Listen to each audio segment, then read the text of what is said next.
Hola, estudiantes, and welcome back for another exciting week of Español.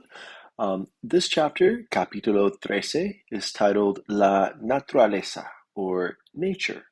This is such a fun chapter.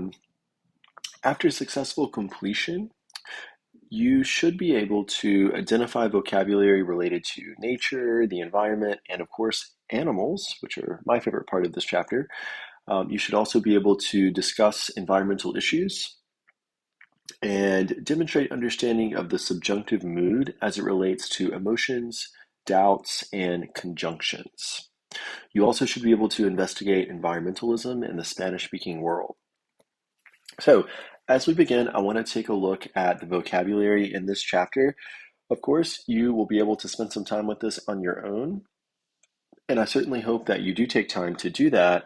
However, I wanted just to briefly go through some of the vocabulary in this chapter so that you can hear how to pronounce these words correctly and just kind of be exposed to them. And then you can spend some time with the flashcards in VHL Central to review them a little bit further. So over on the left, we have la naturaleza, which we've already said is nature. And on this list, we have a few different things, starting with el árbol. El árbol is a tree. El bosque, the forest, usually referring to like the el bosque tropical, can be the tropical rainforest, or just plain old bosque can be the forest in general. El césped refers to grass. El cielo, the sky. El cráter, the crater.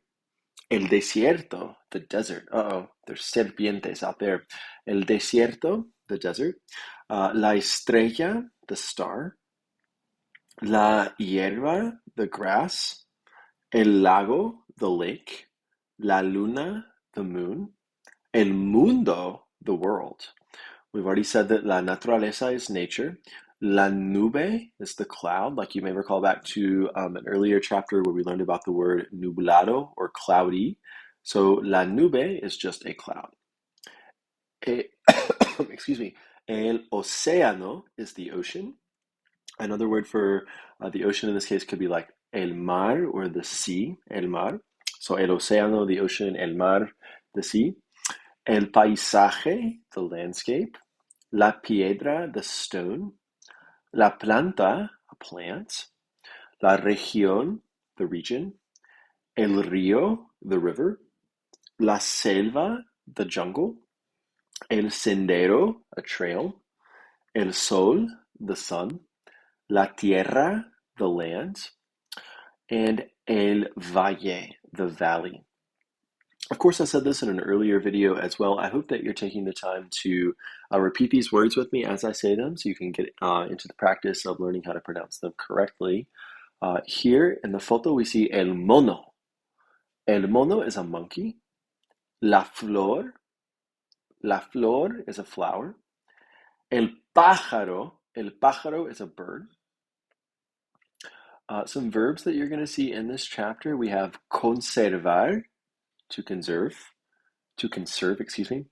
Contaminar, to literally to contaminate or to pollute. Controlar, to control.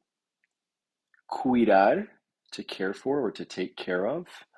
Dejar de, to stop doing something, and it's usually followed by an infinitive. Like what comes to mind is like dejar de fumar, to stop smoking.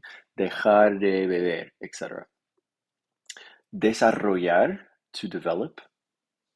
Descubrir, to discover. Destruir, to destroy. Estar afectado o afectada por, to be affected by. Evitar, to avoid. Mejorar, to improve or literally to better, if you're familiar with the word mejor. Proteger, to protect. Reciclar, to recycle. Recoger, to pick up.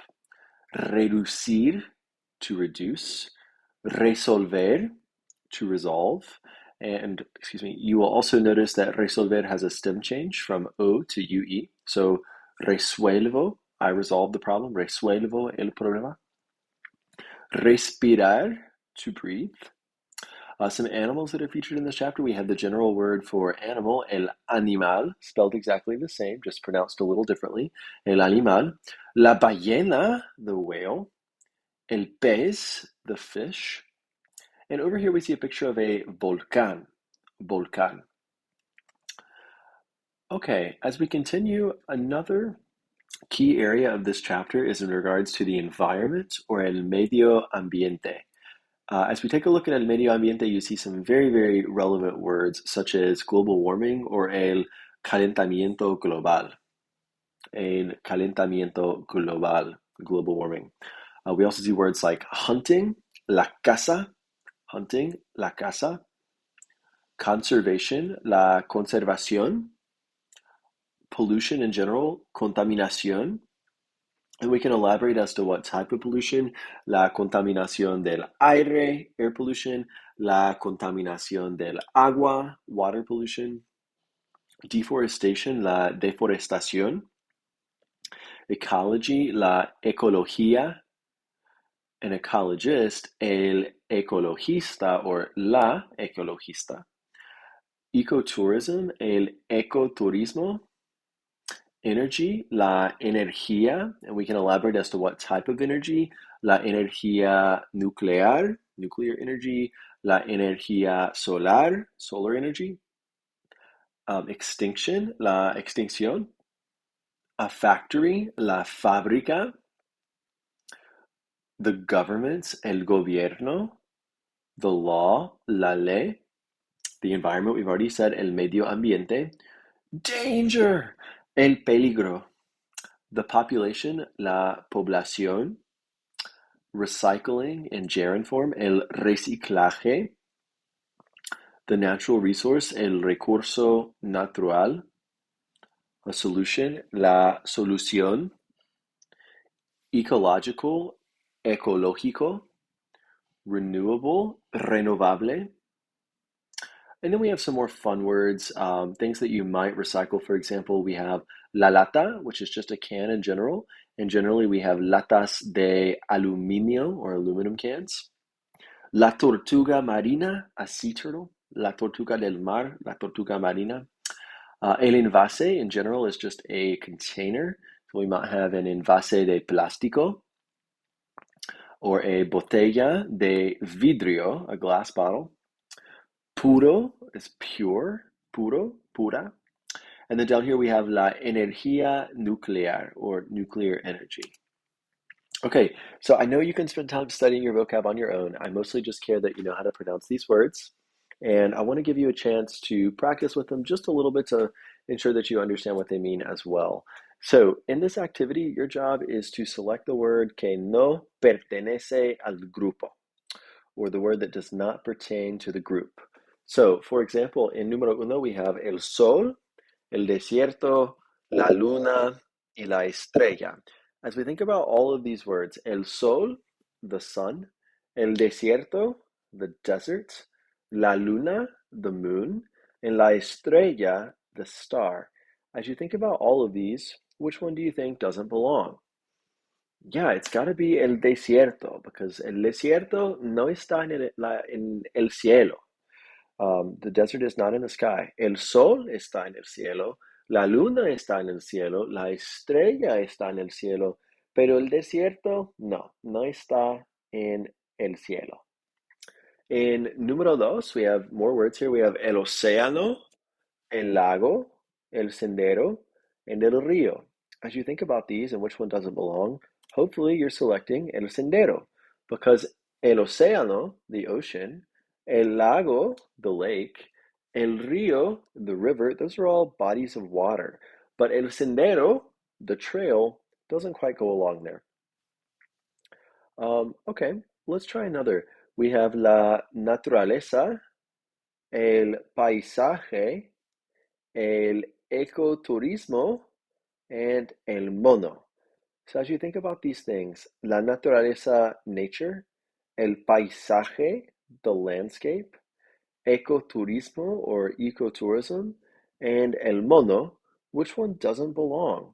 Well, obviously, you will have a moment to decide on these, but in this case, between these nature, the landscape, ecotourism, and a monkey, in my brain, I would select the mono, the monkey, el mono. Um, so it just popped up and told you now for you to try. So I would like for you to please take a moment to pause your audio. When you're ready, you can unmute and we'll talk about all the answers together. Okay, hopefully you've had a moment to think about these. Let's take a look together. So I accidentally showed the answers there a second ago. Sorry about that.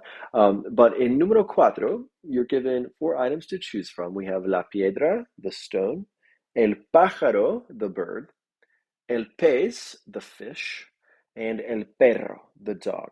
Of these items, la piedra does not belong because no es un animal. It's not an animal. In número cinco, we have el volcán, la ballena, el cráter, and la piedra. So as we think about these things, a volcano, a whale, a crater, or stone, la ballena, in this case, does not follow up there to agree with the others. In número 6, you're given el recurso natural, la casa, contaminación, y deforestación. So a natural resource, hunting, contamination or pollution, and deforestación. We selected recurso natural because the other things tend to damage the environment. In número 7, you're given nube, the cloud, el aire, the air, cielo, the sky, or lago, the lake. And the word that does not belong here is lago, the lake, obviously because it's not in the sky. In número 8, we're given solución, the solution, la selva, the jungle, el bosque, the forest, or el desierto, the desert. Obviously, la solución is the option that does not belong here. In all those other places, la selva, el bosque, el desierto, you find scary things. And la solución hopefully isn't scary. In número 9, you see la botella, the bottle, el envase, the container, peligro, danger, and la lata. Of these options, peligro, danger, does not belong because in a bottle, a container, and a can, you can place things, you can fill them up. They all serve as types of containers, really, whereas peligro, danger, does not fall along there. En número 10, we're given tortuga, the turtle, el árbol, the tree, la hierba, the grass, and flor, the flower. Of these items, the turtle is not something that, I guess it's not green, it doesn't grow. In this case, obviously the tree, the grass, and flowers are all associated together. La tortuga does not fit there. Okay, so now that you've had a chance to review your vocabulary just a little bit, I want to take a moment to focus on the first grammar concept in this chapter. 13.1 is about the subjunctive with emotions. So in a previous chapter, we have discussed the acronym WEIRDO as it pertains to the subjunctive. And you already learned about wishes and verbs of will and expression. You've learned about impersonal expressions as well. And we touched briefly on recommendations last time. In this chapter, we're going to begin talking about the subjunctive with emotions. The good news is many of those things that you've already learned are still relevant here. So, for example, when using the subjunctive, you know that you always need three things. You must have a change of subject, you must have the word que, and then finally you need a verb from weirdo, which in this case is the emotional part. So in this sentence that we see on the screen, Marta espera que yo vaya al lago este fin de semana, or Marta hopes that I go to the lake this weekend. In this particular sentence, Marta hopes that, that's an emotion. She hopes that I go to the lake, but I may or may not go to the lake. So the going part falls in the subordinate clause, and that takes the subjunctive in this case, because there's no doubt that Marta hopes that. That's her opinion, that's her feeling, her emotion. Marta hopes that. So espera in the main clause is conjugated in the indicative, but vaya in the subordinate clause is conjugated in the subjunctive just because we don't know if I'll actually go or will not go to the lake. You can also see that all those other factors are present. We do have a change of subject going from Marta to yo. We do have a que, and then you have your emotional trigger word there with espera. There's some other examples below. Nos alegramos de que te gusten las flores. We're happy that you like the flowers. We're happy. There's no doubt about that. That's just a statement, someone's emotion. We're happy that. You liking the flowers is the subjunctive part here. It falls in the subordinate clause. So notice in the main clause, nos alegramos de que, it takes the indicative, but te gusten takes the subjunctive. So we're happy that you like the flowers. We don't know if you actually like the flowers. You may or you may not. You could be lying. We don't know. There's a little bit of subjectivity there. Another example, temo que Ana no pueda ir mañana con nosotros. I'm afraid that Ana won't be able to go with us tomorrow. Well, I'm afraid that, that's just my opinion. Whether or not Ana will or will not be able to go with us tomorrow is in question. It's subjunctive. We don't really know if she'll be able to go or if she won't. So, temo que Ana no pueda ir. Some other examples you see here. Es una lástima que Manuel no esté aquí. It's a shame that Manuel is not here. Now, some could argue this is an impersonal expression, es una lástima que, and it totally is. But it also is an expression of emotion. Man, it's a shame that Manuel can't be here. That's sort of your opinion of your emotion. Maybe you think it's a shame, or maybe you don't like Manuel and you're glad that he's not there. Another example, me molesta que la gente no sepa cuidar la naturaleza. It bothers me that people do not know how to care for the environment. Well, it bothers me, that's my emotion, that's taking the indicative, me molesta que, but that people don't know how to care for the environment. Some people do, and some people don't know how to care. So in that subordinate clause, we're going to use the subjunctive, sepa cuidar la naturaleza. As far as verbs that are commonly used with the E of weirdo or emotions, we see verbs like alegrarse de, to be happy about, esperar, to hope or to wish for, gustar, to like or be pleasing, molestar, to bother, sentir, to be sorry about or to regret, sorprender, to surprise, temer, to be afraid of, tener miedo de, also to be afraid of, es extraño. It's strange. Es una lástima. It's a shame. Es ridículo. It's ridiculous. Es terrible. It's terrible. Es triste. It's sad. Or my favorite, ojalá que. I hope that, or I wish that. So these are common verbs associated with emotions and that generally trigger the subjunctive as long as there's a K and a change of subject, of course.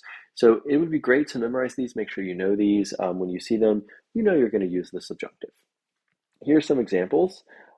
Es terrible que no respiremos aire puro. It's terrible that we do not breathe pure air or clean air. So in this case, es terrible que is an emotional trigger word. It's also an impersonal expression. We have a que and we have a change of subject going from it's terrible that we do not breathe. Another example, espera que el gobierno proteja el medio ambiente. He hopes that the government protects the environment. Well, just because he hopes that they will doesn't mean that they necessarily will. We don't know. There's a change of subject from he hopes that the government. There's the word que, and then of course we have our emotional trigger word here with hoping or wishing. So proteger was conjugated in the subjunctive as a result. One thing to note, if you do not have a change of subject, you're going to use the infinitive. You most likely know this, but it helps to look at some examples that are kind of juxtaposed together. So here's an example without a que and without a change of subject. Temo llegar tarde.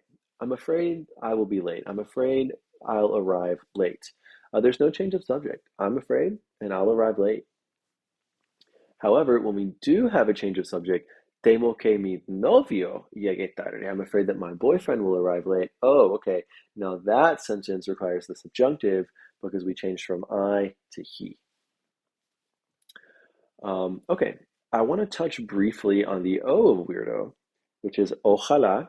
Ojalá literally means God willing that, or I hope that in some translations. So ojalá can be used with or without the K after. I prefer to put the K there. I think it sounds better with the K, but you don't necessarily have to have it. So notice in this example, ojalá que ellos descubrir nuevas formas de energía. I hope that they discover new forms of energy. Ojalá always, always, always triggers the subjunctive, no matter what, even if you don't have the K afterward. If you have ojalá, you're going to for sure use the subjunctive. So, ojalá que ellos, we took descubrir, we formed the yo, we dropped the o, we added the opposite, and we said, ojalá que ellos descubran nuevas formas de energía. We hope they discover new forms of energy. I want to do a couple of these with you, and then I'm going to give you a moment to try on your own some subjunctive verbs of emotion.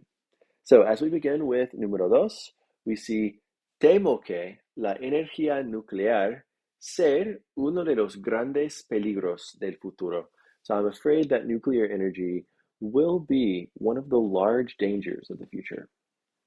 So in this case, I'm afraid that nuclear energy will be. We do have a change of subject going from I'm afraid, to nuclear energy or it. We do have the word que, and in this case, temo que, I'm afraid that, that's an emotional trigger word from weirdo. So we know that since all these things are going to be present, we are going to use the subjunctive. You may remember from before that ser is part of dishes, the irregular subjunctive verbs. So ser is going to become sea. Temo que la energía nuclear sea uno de los grandes peligros del futuro. En número tres, es una lástima que la gente no reciclar la basura orgánica. So it's a shame that people do not recycle organic trash. So in this case, it's a shame that is both an impersonal expression and an emotional trigger word. We do have the word que, and we have a change of subject going from it's a shame to the people.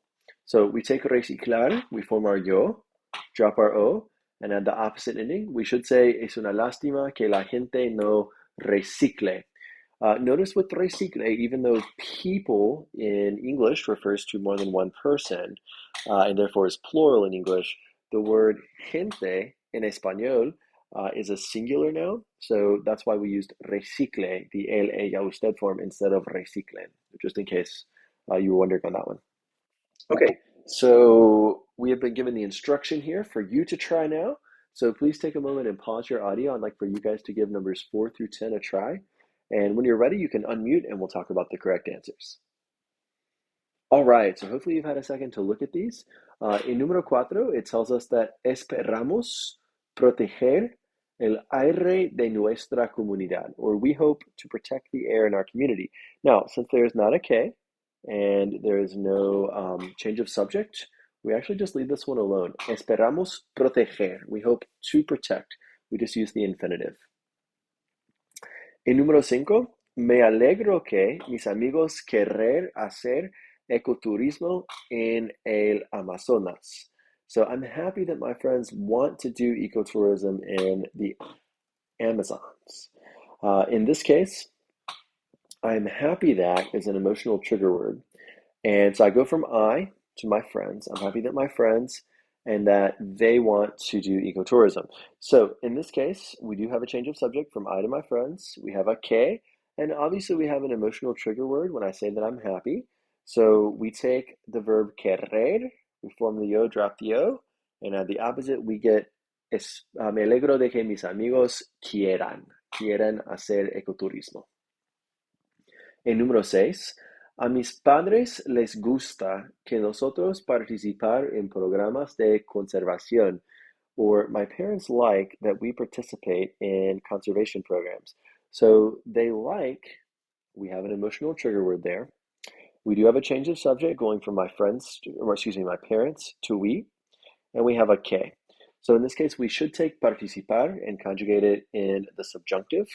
So we take participar, we form the yo, participio, we drop the o, and we add the opposite ending. So participemos. En número 7, es terrible que haber tantos animales en peligro de extinción. It's terrible that there are so many animals in danger of extinction. Well, it's terrible that serves as both an impersonal expression as well as an emotional trigger word. We do have a change of subject. It's terrible that there are. So from it to there are, we have a que. So we know we're going to use the subjunctive. And you may recall that the only conjugated form of haber in the subjunctive is haya. H-A-Y-A. Kind of like in the indicative, the only form is I, H-A-Y. There is or there are. So same thing here, just subjunctive, allá. En número 8, el gobierno siente no poder hacer nada para encontrar una solución. So the government regrets that it's not able to do anything in order to find a solution. So el gobierno siente que no pueda. En número 9, es triste que nuestras ciudades están afectadas por la contaminación. It's sad that our cities to be affected by contamination. So it's sad that our cities are affected by contamination. We do have the emotional trigger word, we have the change of subject and the que. So in this case, es triste que nuestras ciudades estén afectadas por la contaminación. And lastly, number 10, ojalá yo poder hacer algo para reducir la contaminación. I hope that I'm able to do something in order to reduce the contamination. You may recall, even though we do not have a change of subject here, ojalá always triggers the subjunctive. So we should say, ojalá que yo pueda hacer algo. I hope that I'm able to do something. So hopefully you're feeling okay about the subjunctive with verbs of emotion. I'd like to give you just a smidge more practice with these. If you feel as though you're understanding, you can go ahead and jump ahead to the second grammar point for this unit, 13.2. If not, feel free to stay behind or just quickly check your answers. En número 1, we see that a mis padres les molesta que los vecinos quitar los árboles, or my parents are bothered by the fact that my neighbors cut down trees. So in this case, we do have a change of subject going from my parents to the neighbors. We do have an emotional trigger word with they're bothered, and we do have the word que. So we know we're going to be using the subjunctive. A mis padres les molesta que los vecinos quiten los árboles, that they cut down the trees. En número 2, Julio se alegra de que haber muchos pájaros en el jardín de su casa. So Julio is happy that there are so many birds in the garden or the yard at his house. So he's happy that there are so many birds. While we do have a change of subject going from Julio to there is or there are, obviously we have an emotional trigger word when we say that he's happy. And then of course we have the word que. So we should say Julio se alegra de que haya muchos pájaros. I'd like for you guys to take a moment, pause your audio, and give numbers 3 and 4 a try. When you're ready, you can unmute. Okay, let's check these out. En número 3, siento que Teresa y Lola están enfermas de gripe. So I'm so sorry that Teresa and Lola are sick from the flu. So in this case, I'm sorry that we go from I to Teresa and Lola, so we have a change of subject. There's the word que, and obviously being sorry, that's an emotional trigger word from weirdo. So in this case, we should conjugate estar in the subjunctive and say, siento que Teresa y Lola estén enfermas de gripe. Y número 4, Liliana tiene miedo de que sus padres decidir mudarse a otra ciudad. So Liliana is afraid that her parents will decide to move to another city. Here, she is obviously afraid. That's an emotion. We have a change of subject going from Liliana to her parents. And we do have the word que. So Liliana tiene miedo de que sus padres decidan mudarse a otra ciudad. They will decide to move to another city. Okay, moving on to the next grammar point for this chapter. 13.2 discusses the subjunctive in regards to doubt, disbelief, and denial. This obviously is the D of weirdo, referring to doubt or denial. And I think this is probably my favorite area of the subjunctive, although it can also be the most complicated. So we'll kind of take it slowly and make sure you have a good understanding and feel comfortable with these. So just like all the other areas of the subjunctive that we've learned about, you do need still to have a change of subject. You still need the que, and you need some type of trigger word. In this case, our trigger word is going to be a doubting verb, and I'll talk to you about those shortly. But essentially, in the main clause, your doubting verb is still going to be conjugated in the indicative, but it will open up some doubt, which is what causes the subordinate clause to be conjugated in the subjunctive. So, for example, dudan que, they doubt that. Well, there's obviously doubt. We said dudan que, so they doubt that. Su hijo les diga la verdad. They doubt that their son is telling them the truth.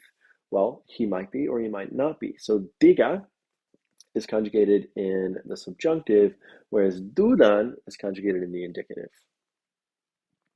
So here are some common verbs of doubt that are associated with the subjunctive. We have literally dudar, which is to doubt. My favorite verb, dudar, only because when you conjugate dudar in the yo form, we get duro, which is not to dude, but rather to doubt. So dudar, to doubt, negar, to deny, and negar does have a stem change from e to ie. So when you say I doubt, we say yo niego. Next, we have no creer, not to believe. Be very careful here with no creer, and I'll elaborate on this a little bit more in a moment. But no creer, I don't believe that there's any sugar left in the cabinet. That implies doubt. I don't believe that there's any sugar in the cabinet, but there might be. So no creer triggers the subjunctive. But if you take the no away and you say, I believe there's sugar in there, even though in English that triggers the subjunctive, in Spanish it does not. Saying I believe that is stating your opinion. So therefore, that is the indicative. I believe that there is sugar. But I don't believe there's any sugar. There's some doubt there. That's the subjunctive. We'll talk about that more in a moment.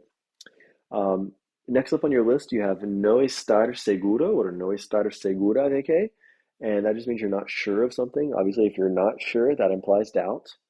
No es cierto, it's not certain that, it's not true that, that implies some doubt. No es seguro, again, it's not certain. No es verdad, again, it's not true. All of those imply some form of doubt. Es imposible, it's impossible. Um, that's just kind of a stretch when someone says, it's impossible for you to run a mile in 5 minutes or whatever. Well, it might be impossible for some people, but in general, it could happen given all these extra circumstances or whatever. So it also triggers the subjunctive for that reason. Es improbable, it's improbable that, it's unlikely that. No es posible, it's possible or not possible. And no es probable or es probable, it is not probable or it is probable. So all of these are triggers of the subjunctive. So these are good to memorize to make sure you know, have them fresh in your brain. Here are some examples in conjugated form. So, duro mucho que esté enfermo. I doubt a lot that he's sick. I really doubt that he's sick, but he might be. Duro que esté enfermo. So, duro que took the indicative, whereas esté took the subjunctive. Another example, Daniel, no creo que debas darles comida a los peces. Daniel, I don't believe that you should give the fish food. But maybe he should give the fish food. So no creo que, I don't believe that triggered the subjunctive because, she says, I don't think you should feed the fish, but, maybe they actually do need to be fed. She's not positive that he shouldn't feed the fish. So there's a little bit of doubt there. So I've already mentioned this briefly, but again, es probable, es posible, it's probable, it's possible. In English, that usually implies like a whole lot of certainty. So, it's likely, it's probable that we have sugar in the cabinet. We most likely do. But in Spanish, when we say es probable or es posible, it's probable, it's possible that we have sugar. It implies there's some doubt because, there might not be sugar in that cabinet. So some examples there we have, es posible que haya menos bosques y selvas en el futuro. It's possible that there will be fewer forests and fewer jungles in the future. Well, it's possible, but there may or may not be. We don't know for sure. Another example, es muy probable que contaminemos el medio ambiente. It's very probable that we will contaminate the environment. Well, even though that's probably true, it's very probable we may or may not be polluting the environment. Maybe we're driving electric cars. Maybe we are doing our part to recycle. Whatever it may be, maybe we're not actually polluting the environment. So it's probable. Both of these expressions, es posible que and es muy probable or es probable que, both of those were found on that list of verbs that always trigger the subjunctive with doubt. So if you memorize that list, that should help you. One little side note here, remember that if you don't have a change of subject, you do not need to use the subjunctive, but rather the infinitive. So, duro llegar temprano. I doubt that I'll arrive early, or I doubt to arrive early, literally. There was no change of subject there. We were talking about myself, and there was no K, so we used that infinitive. Duro llegar temprano. Some other trigger words for the subjunctive that we have here are quizás, which means maybe, and tal vez, which means perhaps. So both of these imply certainty because they may or may not happen. So for example, quizás haga sol mañana. Perhaps it'll be sunny tomorrow. Maybe it'll be sunny tomorrow. Well, maybe it won't. So there's some subjectivity there in that statement. So even though there's no K, even though there's no change of subject, quizás and tal vez work kind of like ojalá, where they always trigger the subjunctive, assuming that they're referring to something that provides some type of uncertainty afterwards. Another example, tal vez veamos la luna esta noche. Perhaps we'll see the moon tonight. Well, perhaps we won't. We don't know. Maybe a cloud will be blocking it. So in that case, the subjunctive is used because, again, it's possible that it may or may not happen. So I want to throw you a curveball now, and I briefly alluded to this earlier. You memorized earlier some verbs that always, always, always require the subjunctive. Here, some of those can be changed just slightly by either placing a no in front or removing a no that take the subjectivity away. They provide certainty and thus require the indicative instead of the subjunctive. So, for example, on that list earlier, you had dudar, to doubt. Well, that obviously triggered the subjunctive. I doubt that. It literally has the word doubt in it. But when you place a no in front and you say no dudar, I do not doubt, well, now we're triggering the indicative because there is no subjectivity, there is no doubt. I don't doubt that you're a really good student. No dudo que eres un buen estudiante. But I do doubt that you're a good student. Duro que tú seas un buen estudiante. So again, just adding the word no in there can totally change the sentence, removing the subjectivity or doubt, and thus requiring the indicative. Some other examples are no cabe duda de, or there's no doubt. No hay duda de, again, there is no doubt. If you're literally saying there's no doubt, you're probably going to use the indicative. Um, Another example, no negar. So earlier, negar, to deny, that did trigger the subjunctive. But no negar, to not deny, that triggers the indicative. So I do not deny at all that there are 3 pillows on my bed right now. I'm not denying it. There are for sure 3 pillows, and I know that. Estar seguro de, to be sure of. Again, you're stating clearly that there's no doubt. You're very positive. You're certain of something.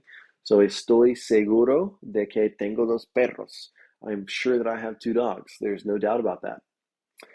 Es cierto, it's certain or it's true. Instead of no es cierto, it's not certain or it's not true, which did trigger the subjunctive.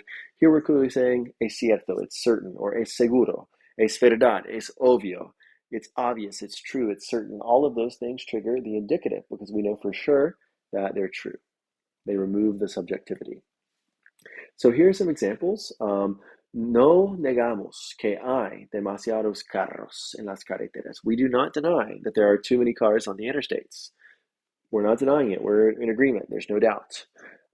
Es cierto que los tigres están en peligro de extinción. It is certain that tigers are in danger of extinction. We're not doubting that. We know that tigers are an endangered species. So some other examples there as well. Creer and no creer also go along with this, and I mentioned this earlier, but creer, to believe, that's your opinion, that states certainty, so it's followed by the indicative. So, creo que debemos usar exclusivamente la energía solar. I think that we should use exclusively solar energy. In that example, I think that we should. That is my opinion, so there's no doubt. I'm stating it with certainty. But on the flip side of that, throwing the word no in front, no creer, implies that there is some doubt, and thus it is followed by the subjunctive. No creo que haya vida en el planeta Marte. So, I don't think there's any life on the planet Mars. I don't think that there is, but, maybe there is. Maybe I don't know. Maybe that extraterrestres actually are real. I don't know. So, creo que versus no creo que. So I've been talking for a while. I want to give you a moment to give these a try. So first, we'll do a few examples, and then I'm going to have you pause the audio and give the rest a try. So it just tells you to complete the dialogue with the appropriate option, and you see Raúl speaking. And Raúl says, Ustedes dudan que yo estudiar. You all doubt that I study. Well, clearly we're saying you doubt, so we know we should be using the subjunctive. There also is the word que and a change of subject. So ustedes duden que yo estudie. You doubt that I study. And he replies, No niego que a veces me divertir. I don't deny. I do not deny that sometimes I have fun. So he's not denying.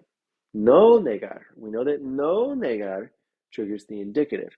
So no niego que a veces me divierto. I'm not denying that sometimes I have fun. There's certainty there. But, no cabe duda de que tomar mis estudios en serio. But there's no doubt that I take my studies seriously. Well, obviously, by saying there is no doubt, we know that triggers the indicative. So, no cabe duda de que tomo mis estudios en serio. And number 4, creo que no tener razón. I believe that you all are incorrect. I believe that you do not have reason. So he's saying, I believe that, creo que. We know that creo que triggers the indicative. It's my opinion. Creo que no tienen razón. I believe that you are not correct. Okay, so I want you to take a moment to reply back to Raul's father and continue the conversation here.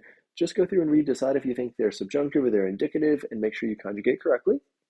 When you're ready, you can unpause and we'll check your answers. Okay, so let's take a look at these.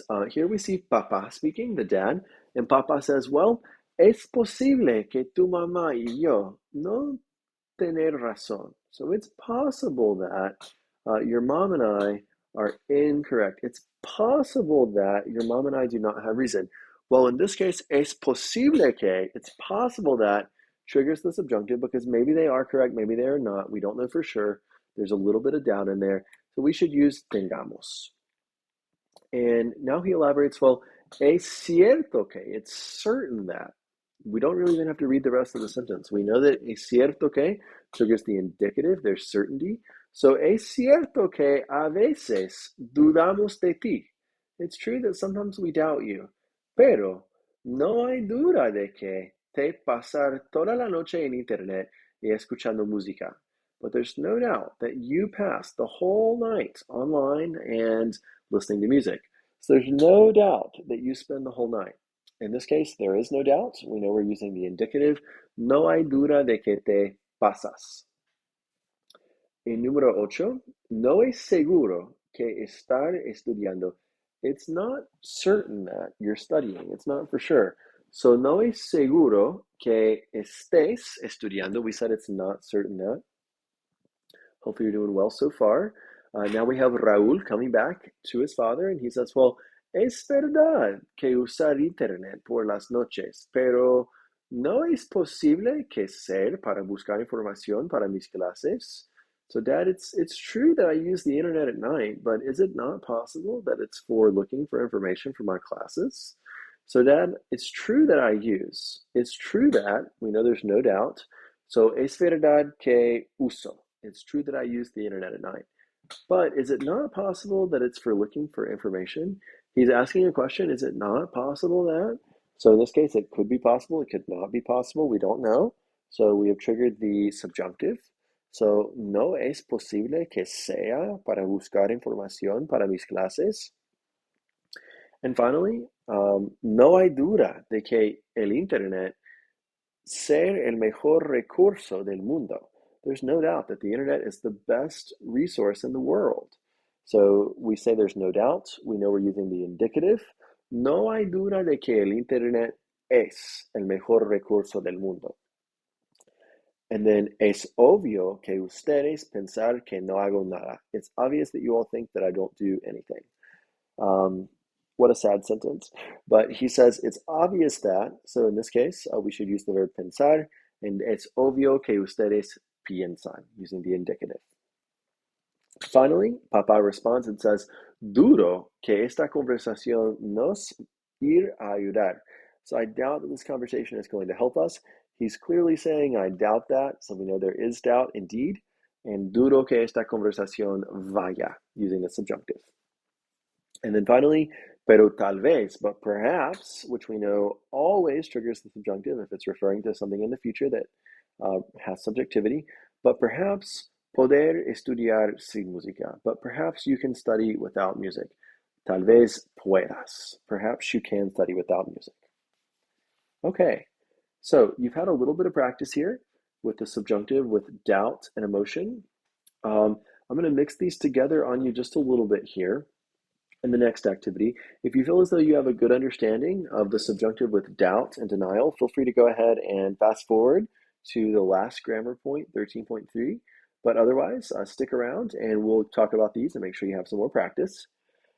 Here, again, you have to read the sentence and understand, is it subjunctive or is it indicative based on the trigger words provided? So we see in number one, dudo que ellos trabajar. I doubt that they work. Well, we have a que, we have a change of subject, and we're saying I doubt, so there obviously is doubt.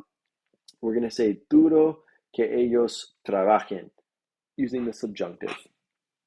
Número dos, es cierto que él comer mucho. It's certain that he eats a lot. There's no doubt there. It's certain that we're not debating it. Es cierto que él. It should actually say come and not coma. I apologize. That's a typo. Es cierto que él come mucho. It's certain that he eat a lot. There is no doubt there. Indeed, it is true that he is eating a lot. So es cierto que él come mucho. Let's try one more. El número tres, es imposible que ellos salir. It's impossible that they are going out. Well, it's impossible that, we know in español, is a subjunctive trigger. So we should say, es imposible que ellos salgan, and we are using the subjunctive here. Okay, before I show you the answers, I'd like for you to take a moment to pause your audio, and please give the rest of these a try on your own, and then I will show you all the answers at once, and we can check together. All right, so we've already talked about salgan in número tres. In número cuatro, we see es probable que ustedes ganar. It's probable that you all will win. Well, you may win or you may not win. There's still a possibility of losing, right? So es probable que ustedes ganen. We're using the subjunctive there with the opposite ending. En número cuatro, es probable que ustedes, sorry, I just read that one. Número cinco, no creo que ella volver. I don't believe that she to return. So by saying I don't believe, we know there's a little bit of doubt. So no creo que ella vuelva. We should be using the subjunctive. Because just because I don't think she's coming back, maybe she is. Número seis.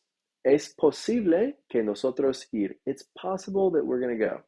Well, it's possible that we are going to go, but it's also possible that we're not going to go.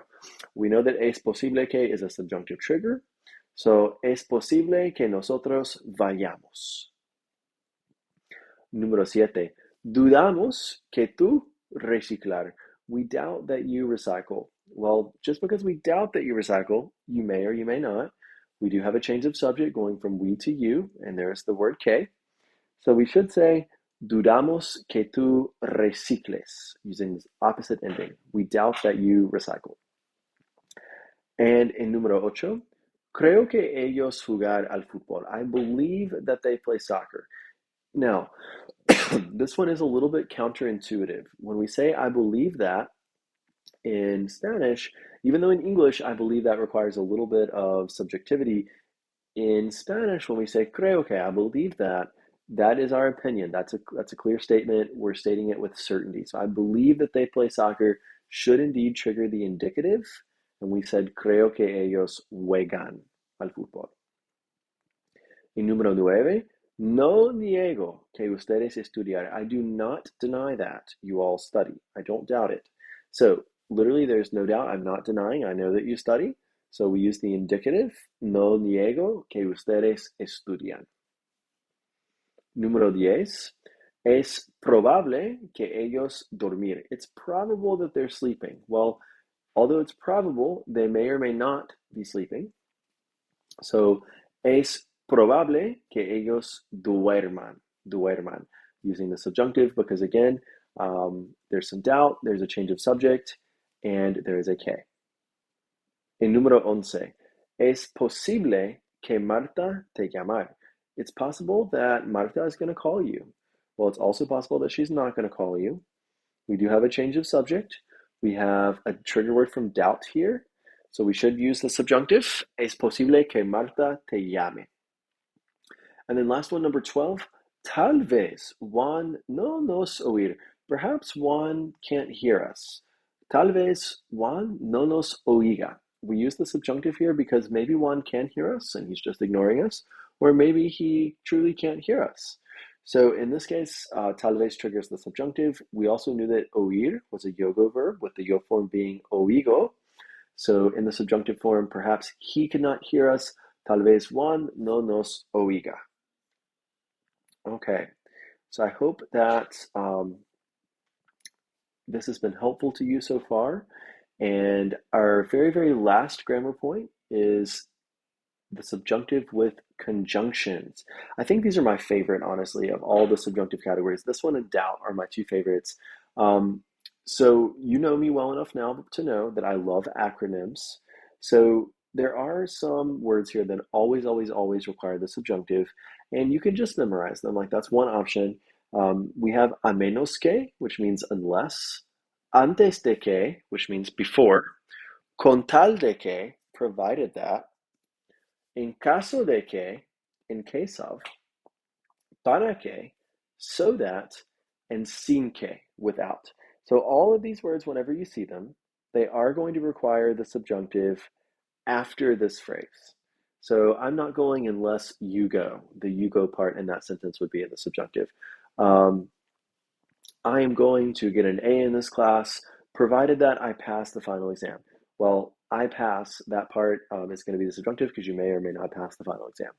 All of you are passing the exam. That's just an example. But the subordinate clause after this phrase is where the subjunctive would take place in your sentence.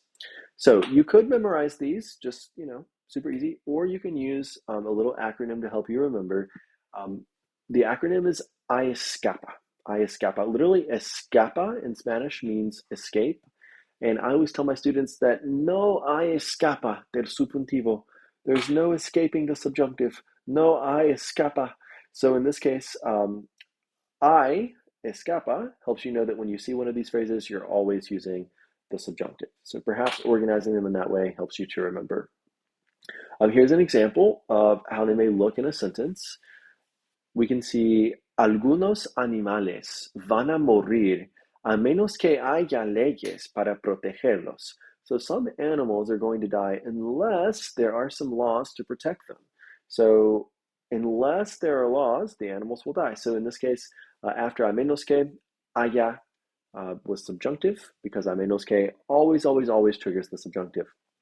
Another example, yo voy al supermercado para que tengas algo de comer. I'm going to the supermarket so that you have something to eat. Notice that tengas took the subjunctive because it's followed immediately after para que. Some more examples. Toma una foto antes de que se vaya. So take a picture before you leave. Toma una foto antes de que se vaya. No olviden recogerlo todo para que no contaminemos. So don't forget to pick up all of it just to be sure in order that we do not contaminate or pollute.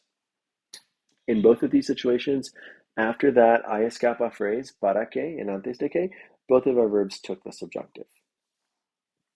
So again, it's important to note that when there is not a change of subject after these prepositions, like antes de, para, or sin, if there is not a preposition afterward, we're probably going to use the infinitive. There's usually always not a change of subject in these situations either. So for example, te llamamos el viernes antes de salir de la casa. So we will call you on Friday before leaving the house. In this situation, there is no change of subject, so there's no need to use the subjunctive.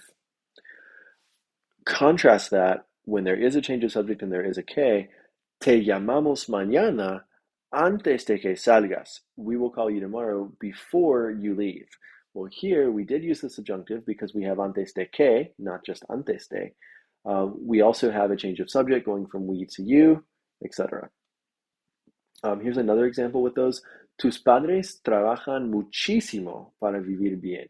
So your parents work a lot in order to live well. There's no change of subject. There's no que.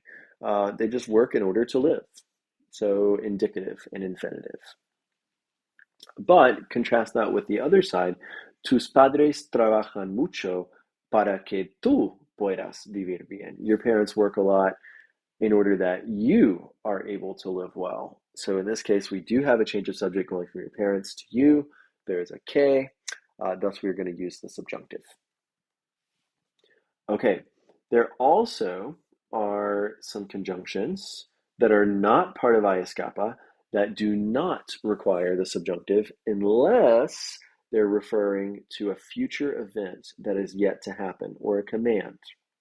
So these expressions are cuando, which means when, después de que, after, en cuanto, as soon as, hasta que, until, and tan pronto como, as soon as. Now again, these conjunctions are not part of I escapa. So these only require the subjunctive if whatever preceded them, whatever came before, was referring to something in the future that had yet to happen. So, for example, my students created this acronym to help them remember, and it just kind of stuck, and I like it. So, their acronym is DETCH, D-E-T-C-H, D-E-T-C-H. So, they always joke that you're going to end up in a ditch in the subjunctive if you forget to use the subjunctive in these clauses. So, we just took these same words and we provided them into an acronym for you with DETCH. Después de que, en cuanto, tan pronto como, cuando, and hasta que. When you see one of these words that are part of DETCH, they only require the subjunctive if what follows is referring to a future action. Whereas with I escapa, no matter what comes next, they're for sure going to use the subjunctive. So let's look at an example of DETCH when it may or may not use the subjunctive.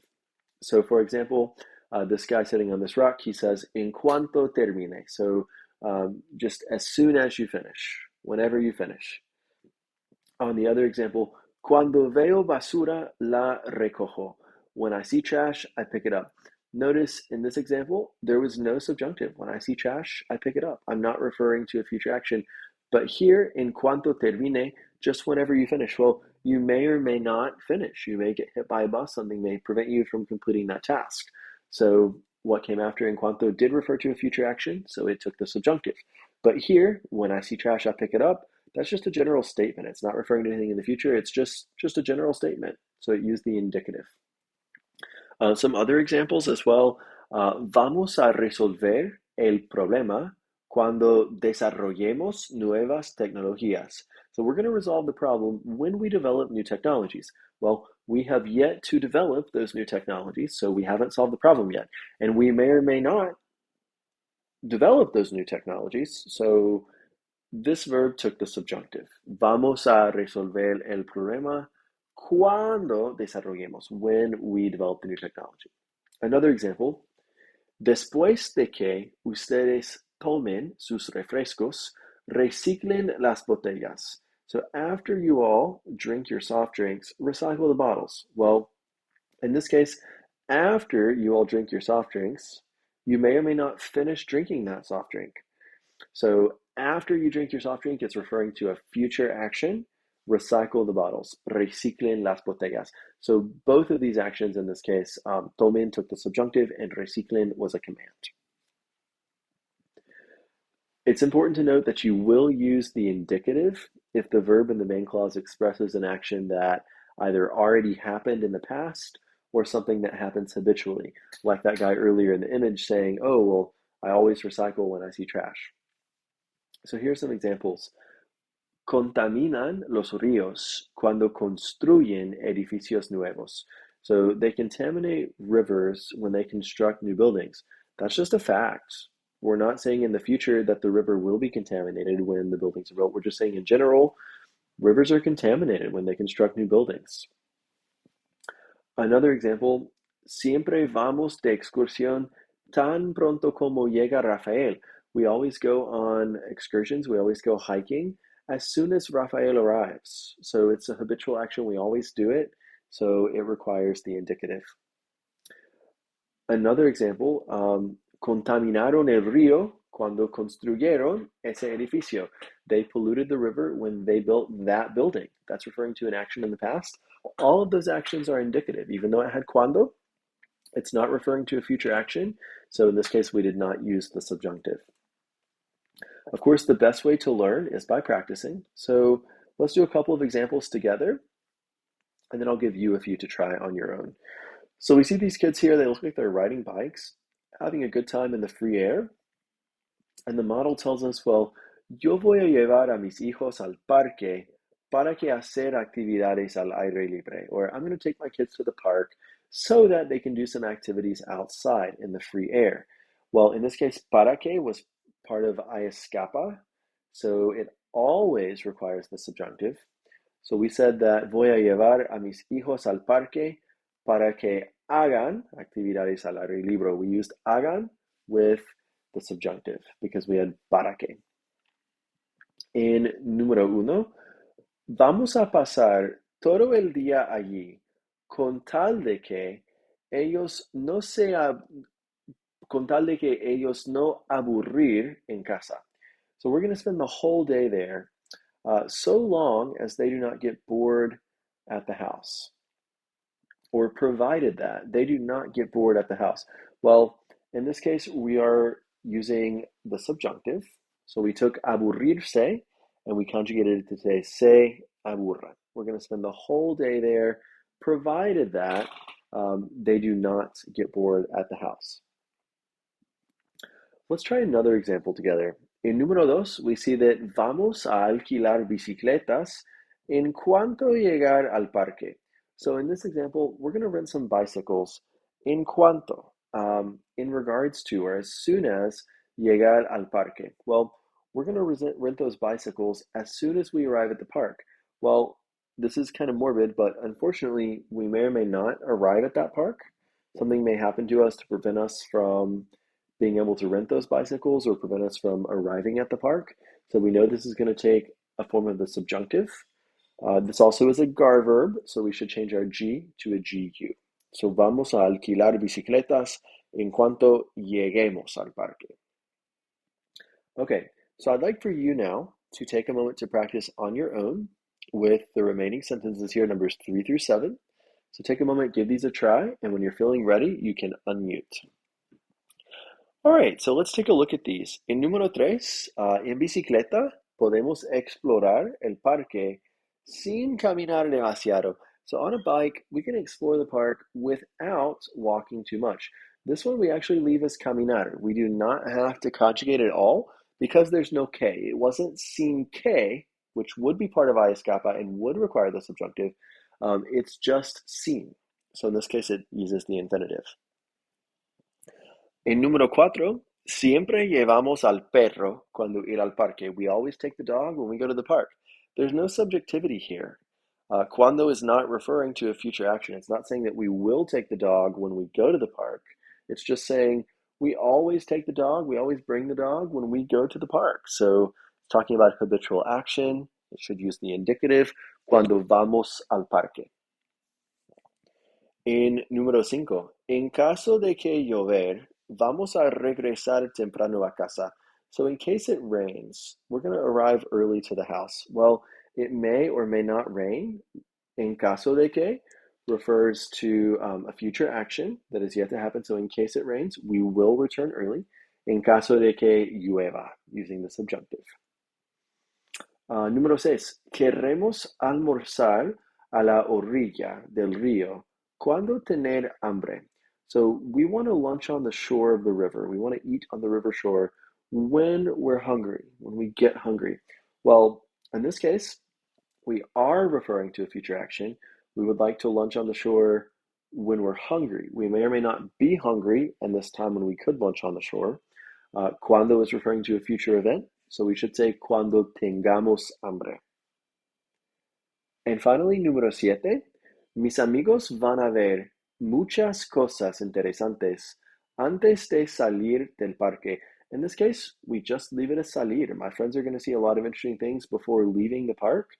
We didn't say antes de que, um, and in this case, there is no que. So we are using salir, the infinitive. All right. Hopefully you're beginning to feel better about these subjunctive conjugations. If you still would like to have some additional practice, I'm going to do one more activity with you here. If you feel comfortable enough to move forward, then you can go ahead and skip on to the goodbye slide and go ahead and move on to your homework activities for this week. But if not, I'm happy to go through some other examples for you here. So in número uno, we see that yo voy a estudiar ecología cuando volver a la universidad, or I'm going to study ecology when I return to the university. Well, I may or may not return to the university. Something may happen that may prevent me from returning. So, voy a estudiar ecología cuando vuelva a la universidad. In this case, what comes after cuando is referring to a future event. Also, voy a estudiar is helping you refer to a future event there as well. Número dos, no podemos evitar el calentamiento global a menos que todos nosotros trabajar juntos. We cannot avoid global warming unless all of us work together. Well, a menos que, we know is part of I escapa. We know it's going to trigger the subjunctive. So we should say a menos que todos nosotros trabajemos juntos. Okay, I'd like for you to please take a moment, pause your audio, and give the rest of these a try. When you're ready, you can unmute and we will check your answers. Okay, let's take a look. In número tres, we see that no podemos conducir sin contaminar el aire. We cannot drive without contaminating the air. Notice it's sin and not sin que. So we should just say sin contaminar el aire. There is no que here. Sin que is part of I escapa, which would normally always trigger the subjunctive, but here there's no que. There's also no change of subject, so we just leave it in infinitive form, sin contaminar. En número cuatro, siempre recogemos mucha basura cuando ir al parque. We always pick up a lot of trash when we go to the park. In this case, we're just referring to a habitual action, not something we're going to do in the future, just in general habitual action. When we go to the park, we pick up trash. So we should keep this one in the indicative tense, cuando vamos al parque. Número 5. Elisa habló con el presidente del Club de Ecología después de que terminar la reunión. So she talked to the president of the Club of Ecology after she finished the meeting. There's no subjectivity here. We're just making a statement with a fact. You know, she talked to the president after the meeting ended. Después de que terminó la reunión. So this one takes the indicative in the form of the preterite instead of the present. Número 6. Vamos de excursión para observar animales y plantas. So we're going on a hike in order to observe animals and plants. Well, in this case, there was no que after para. It wasn't para que. It's just para. So we're going in order to observe. No change of subject, nothing like that. We're just using the infinitive, para observar. Número 7. La contaminación va a ser un problema muy grave hasta que cambiar nuestros sistemas de producción y transporte. So pollution is going to be a big, very serious problem until we change our systems of production and transport. So it's going to be a problem until we change. We are referring to something in the future. We have not yet changed our production and transport systems. So since we're referring to a future item, we should use the subjunctive hasta que cambiemos. Número 8. El gobierno debe crear más parques nacionales antes de que los bosques y ríos estar completamente contaminados. The government should create more national parks before forests and rivers are completely contaminated. Well, they should create these parks before they're contaminated. We are referring to a future event. They have yet to be contaminated. We also know that antes de que refers to it is one of those subjunctive triggers that always triggers the subjunctive. So we should say, antes de que los bosques y ríos estén completamente contaminados. And finally, number 9, los ecologistas luchan para que se proteger la naturaleza. So ecologists fight in order that nature is protected. Para que se proteja la naturaleza. In this case, this is an impersonal say expression with proteja agreeing with naturaleza. So I hope that you're beginning to feel better about the subjunctive and your vocabulary in this chapter. I also hope these videos are helpful. Um, I spend time proofreading them, but nevertheless, I always seem to find something. But um, I hope that these are helpful to you. I do spend a lot of time making them, and I hope that they're making your learning easier. But in general, after completing this chapter, you should hopefully be able to identify vocab related to nature, the environment, and animals. You should be able to talk about the environment and use the subjunctive as it relates to emotions, doubts, and conjunctions. Most of all, guys, I want you to know that I'm a real person here behind the computer. I'm happy to help you with whatever you need. If you get stuck on a question on VHL Central, or if you just want to chat about any random questions you have, please don't hesitate to shoot me an email. I'm always just a quick phone call or Zoom meeting away. So I'm here and happy to help you anytime. And I hope you have a wonderful, wonderful, wonderful rest of your semester. And we'll talk soon. Gracias. Adios.